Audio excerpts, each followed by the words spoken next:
एक गांव में श्याम नाम का एक गृहस्थ रहता था। उसकी पत्नी का नाम गंगा था।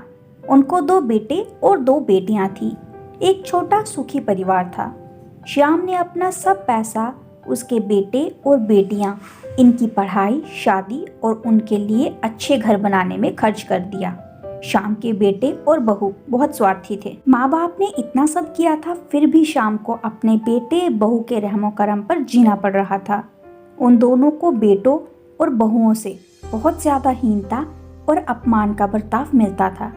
अचानक एक दिन श्याम की मृत्यु हो गई। वजह से वो बेचारा तो इस दर्द से मुक्त हो गई, पर गंगा मात्र अकेली रह गई। गंगा ऐसे ही उदास मनोस्थिति में मंदिर गई। वहां उसे उसकी बचपन की सहेली शांता मिली। उसे देखकर उसे अच्छा लगा। गंगा को उदास देखकर शांता ने गंगा से उसके उदासी का कारण पूछा।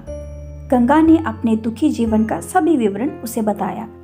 वह सब सुनकर शांता ने उसे गुप्त में कुछ तो कहा। वो सभी सुनकर गंगा को थोड़ा सा आधार मिला। दूसरे दिन सुबह जिस प्रकार शांता के बताए अनुसार शांता एक बैग लेकर गंगा के पास गई और वो जैसे पहली बार ही मिल रही हो ऐसा बर्ताव किया। शांता ने गंगा को गले लगा लिया।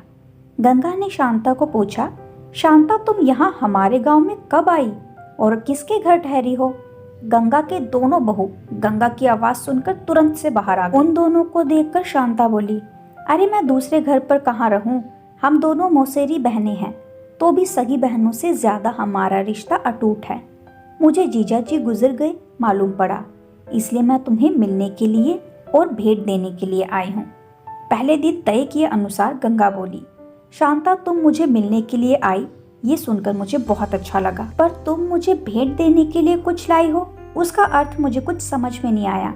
शांता जानबूझकर रोने का सुर निकाल कर बोली, अरे गंगा मुझे पता है कि आप दोनों ने तुम्हारा सभी पैसा बेटे बेटी के पढ़ाई, शादी और उनके लिए अच्छा घर बनाने के लिए खर्च कर डाले।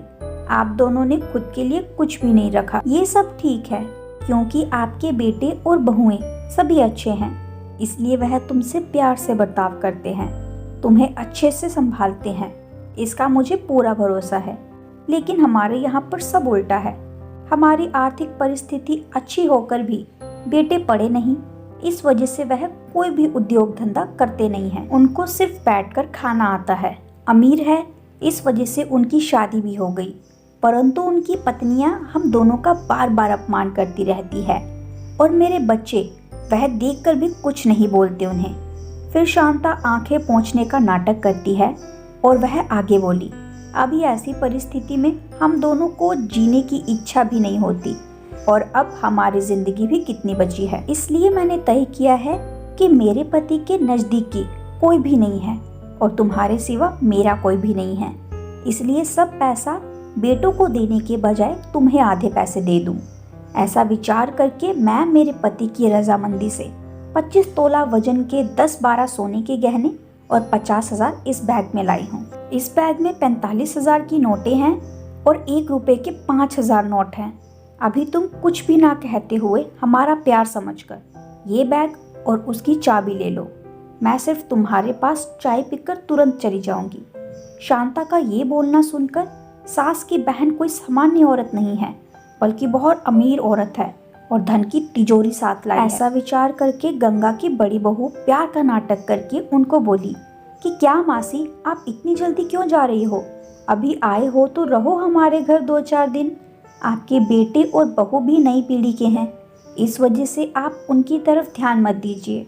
आप दोनों पति पत्नी ने आपका जीवन यशस्वी किया है, वैसे ही हमें भी उस बारे में मार्गदर्शन दिया हो तो अच्छा होगा और कैसे जीवन जीना है हमें भी समझ में आ जाएगा। तभी शांता उसे बोली, मेरे पति के दोस्त आज प्लेन से रात को 12 बजे हमारे घर आने वाले हैं, इस वजह से मुझे जाना होगा। हर एक मनुष्य की जिंदगी में ऐसा प्रसंग आता ही आता है कि जिसकी वजह से उसकी आंखें खुलती है और वह मनुष्य समझदार होगा तो उसे मार्ग दिखता है। ऐसा बोलकर शांता चाय पीकर वहां से चली गई। शांता के जाने के बाद गंगा के दोनों बेटे और बहुएं उससे बहुत अच्छा बर्ताव करने लगी, बहुत प्यार और देखभाल करने लगे।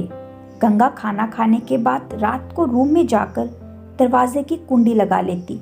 शांता ने दिए हुए पैसे पत्थर पर पीटकर बजाकर गिनती थी। नोटों की आवाज रात के समय स्पष्ट उनके बेटे और बहू को सुनाई देता था और उनका गंगा पर और ज्यादा प्यार बढ़ने लगता। ऐसा 5-6 महीने तक चलता रहा, लेकिन पैसे गिनने का काम मात्र खत्म नहीं हो रहा था और ये सिलसिला गंगा ने अपने मरने तक चालू रखा। गंगा के आखिरी 6 साल खुशियों में बीते, परंतु एक दिन अचानक गंगा की मृत्यु हो गई। उसके जाने के बाद रिवाज और लोक लाज के लिए उसके बहुओं ने और बेटों ने आंसू बहाए। फिर उन्होंने शमशान से आने के बाद तुरंत माँ के रूम में जाकर उस बैग का ताला खोला और क्या, उनको धक्का लगा क्योंकि उसमें सिर्फ पुराने समाचार पत्र, 4-5 वजनदार पत्र और सिर्फ 1 रुपया था। वो रुपया भी पत्थर पर पीटने पर पूरा का पूरा खराब हो गया।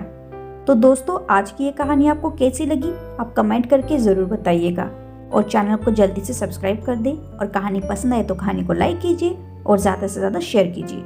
मिलते हैं बहुत ही जल्द अगली कहानी के साथ, तब तक के लिए शुक्रिया।